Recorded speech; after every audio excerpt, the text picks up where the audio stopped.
What's going on, you guys? Welcome to my channel. In today's video we are wrapping a Tesla Model 3 in satin black by Avery Dennison. The car did come in great condition, other than one thing I gotta point out. The hood was painted, the bumper was painted.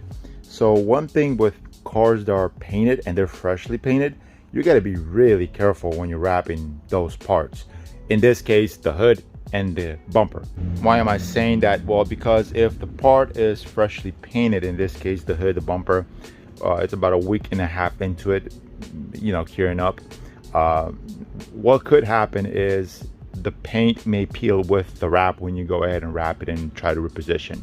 It happened to me. My part waited 2 weeks, went ahead, wrapped it, tried to reposition some parts that really do need repositioning, and went ahead and peeled the paint with it. It was not satisfying. So anyways, on this car, the way we will tackle it is we will not reposition on the hood and try to minimize repositioning on the bumper, maybe even nothing on the bumper. I just want to do it one time and just forget it so there's no problems.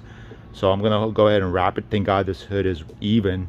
Tesla kind of knew exactly what they're doing. They made everything so easy on this car. The door handles don't need to be removed. Like, it's a great car to learn on. Honestly, if you want to get into wrapping, this is a great car to learn on. So yeah, I will update you guys on the process, and let's pray for the best. I do not like the front end at all because of the freshly new paint that it got, but we will work with it as best as we can. All right, just did this door right here, and something I want to point out: the door handles. How do you go about wrapping these door handles? Since they do not come off, how do you do it? It's honestly really simple. It's really easy. It's probably the easiest door handle, well, door in general, you're going to be ever wrapping, to be honest. And the way you go about wrapping this door handle is when you're cutting. Speaking of cutting, you want to make sure you're using a very sharp blade for everything. Do not use a dull blade. The moment you have a dull blade, change it or just snap it. You got these little lines for a reason, so you could snap them and just proceed using your whole blade until it's entirely used, and then you have to change it. Don't have to explain that, but yeah, sharp blade, and then you're cutting towards the door handle, not the body, like the door, because you want that extra slab to be hanging. You want to cut really evenly. You want that extra slab to be hanging because that's what's going to be tucked in with a squeegee. And yeah, this is a gloss black car, and it is getting wrapped in satin, so it's really not noticeable. But if this was a white car, you really want to make sure it's even right here and it's done properly, because you will see white if it's not done properly. So yeah, that's how you do it.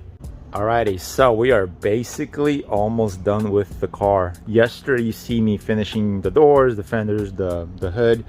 Today I'm almost done. I just need to do the trunk. That's it. The quarter panel's finished, this top piece is finished, the mirrors are finished, the front bumper is finished, the rear bumper is finished. The only thing I got left right now is the trunk. So this top piece is going to be wrapped separate from the bottom piece, because there is a little, like a gap. So yeah, this light has to come off. It's best if it does. Looks really nice, and also it's easier to wrap this bottom piece. All right, there you guys have it. We finished the Model 3 as far as wrapping is concerned. We haven't fully finished it because the taillights are not in, but that takes like 5 minutes. But yeah, wrapping wise, it's finished. It's over. If you guys watched one of my videos, I wrapped a Tesla Model Y. The trunk was wide. This trunk was actually 4 feet 11 inches, 4 feet 12 inches, like perfect, in the 5 feet range. The wrap came in 65 by 5, so it was perfect. I was able to just cut it and work with it. It was able to conform on this weird area. It's kind of weird. It almost has this like ducktail looking thing. It's pretty awkward to wrap, but yeah, the Model Y was pretty difficult. It was wide.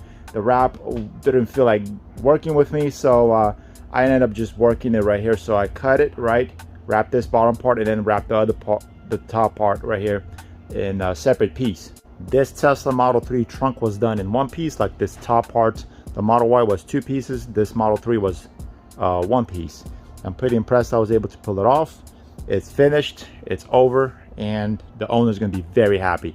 He's on his way. So right now we're gonna put the tail lights in, take it out, and do a 360 walk around. I'm gonna clean it up for him. And yeah, the key card, because it's really awkward. You get a key card it's unusual. Usually I get keys. This is a key card. The key card goes to the owner, and he's gonna enjoy the car in satin black by Avery Dennison. All right, we finished the Tesla. Here's a little walk around. Looks really nice with the white interior. Oh yeah, it's really nice. You can see the sun hitting it right here. There you guys have it. All right, that's it for the Tesla. Customer came, picked it up. He is very happy with it. The satin black did look really nice. Hopefully you guys liked it. Now we're going to be working on the next project. This is the Lexus IS250. We'll be working with Hexus. I never worked with Hexus, so this is definitely going to be a first. I will most likely do a review, tell you guys how it feels comparing to Avery Dennison and 3M 2080. So yeah, definitely don't want to miss it. Like, subscribe, comment on this video, and I will see you guys in the next video. Peace out.